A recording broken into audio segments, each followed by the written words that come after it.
guys, I'm Vaishali Kikan from Vaishali's e-learning and we are discussing the electronics engineering. We are discussing the different types of the diode and here we are in the series where we are discussing the special purpose two-terminal devices. Today our topic of the day is the LCD, which is the liquid crystal display. We already have discussed about some of the special purpose two-terminal devices, like we have discussed the varactor diode, tunnel diode and the LEDs as well. So if you have still not watched the previous video, you can watch them and then you can come to this video. So let's start our discussion with the LCDs, which are the liquid crystal display. Let's talk about the introduction of the LCDs. So the devices which are using LCDs are numerous surrounding to us. So in our surrounding we can have computers which are using LCDs. The digital watches that we are using are also having the LCDs. The mobile phones are also having the LCD display. So I can say the LCDs are very common and they are taken a giant leap in even the screen industry as well. So wherever we are seeing any screen, mostly it is a LCD. So it is replacing the use of cathode ray tubes, because the cathode ray tubes are very bulky and they are driving more power than the LCD, and even they are bulky as well as they are heavier. So there are some disadvantages with the cathode ray tube.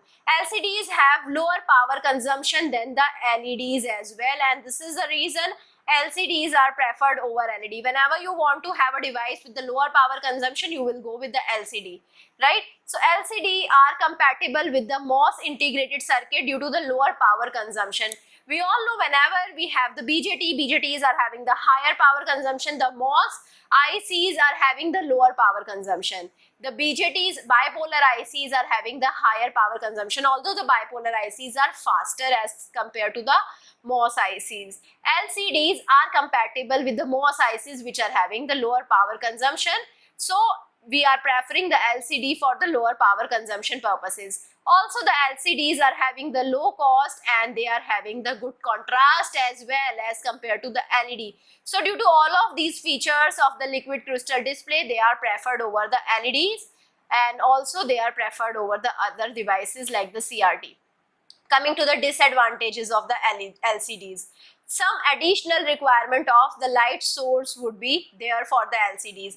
LCDs won't be producing their own light, they require the another light source, and this light they will be reflecting. So there is a need of another light source. We have the limited temperature range of operation. They can operate from 0 to 60 degrees Celsius only, and if I increase the temperature from 60 degrees Celsius, the LCD will get burn out and it will not work. So we have the low reliability as compared to LED. LEDs are more reliable than LCDs. They have short operating life than the LEDs. The poor visibility would be there in the low ambient light for the LCD. So if the brightness outside is very high, in the surrounding the brightness is very high, the visibility would be poor in the LCD. The speed is slower and there is a need for an AC device with the LCD, right? So now coming to the basic structure of the LCD, we have a thin layer of liquid crystal. So now we have a thin layer of liquid crystal, and this is the reason it is called a liquid crystal device, right? So liquid crystal display. So here we have the 10 micrometer liquid crystal layer which is present in the LCD, which is sandwiched between two glass sheets with transparent electrodes deposit on their inside faces. So we have two glass sheets, and on the inside of these glass sheets we have the transparent electrodes, and now in between we have the liquid crystal, right? So this liquid crystal is 10 micrometer. Both glass sheets are transparent, then it is a transmitted type of cell, right? If one of the glass sheet is transparent and other has the reflective coating, then this is a reflective type of cell. So I hope you understood the difference between the transmitted type of cell and the reflective type of cell. Both glass sheets here that we are using are transparent in the transmitted type of cells, and one glass sheet is transparent and other have the reflective coating in the reflective type of cells. The LCD has no illumination of its own, that I have already told you. They require a separate source of illumination. They entirely depend upon the illumination that is falling on it from the external source for its visual effect, right? So we always require an external source of light for their operation.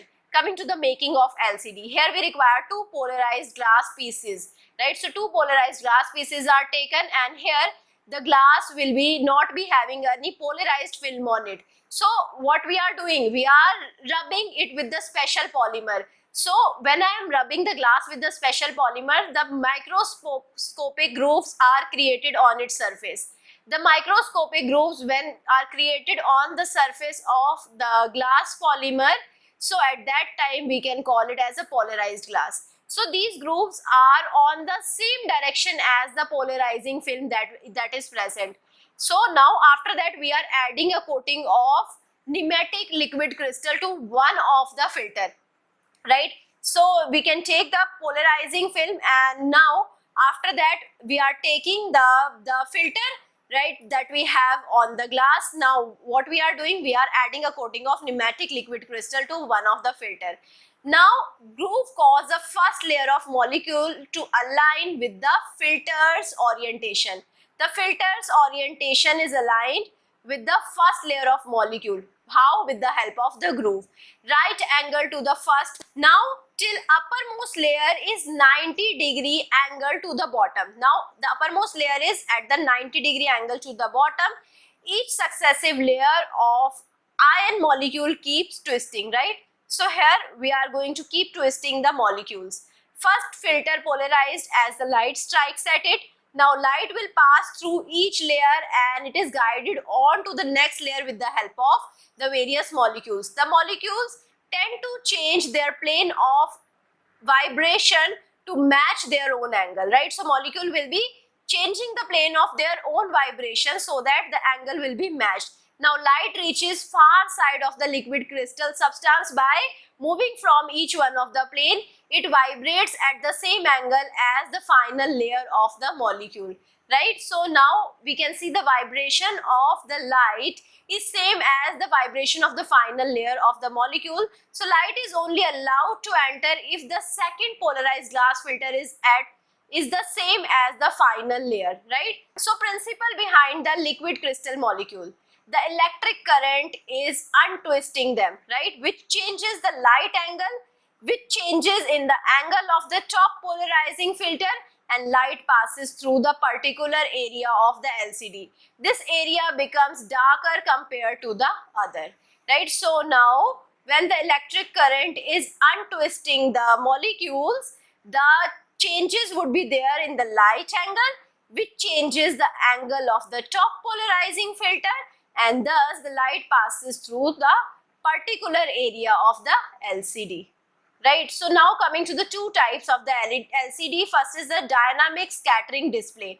When it is energized, molecule of energized area of the display become turbulent. So at that time the light scattered in all direction. So we will be having the activated area as well as the unenergized area. The activated area is taken on the frosted glass appearance, resulting in the silver display, right? So we will be having the activated area which is there on the frosted glass, and it will be appearing in the silver display. The unenergized area remains the translucent.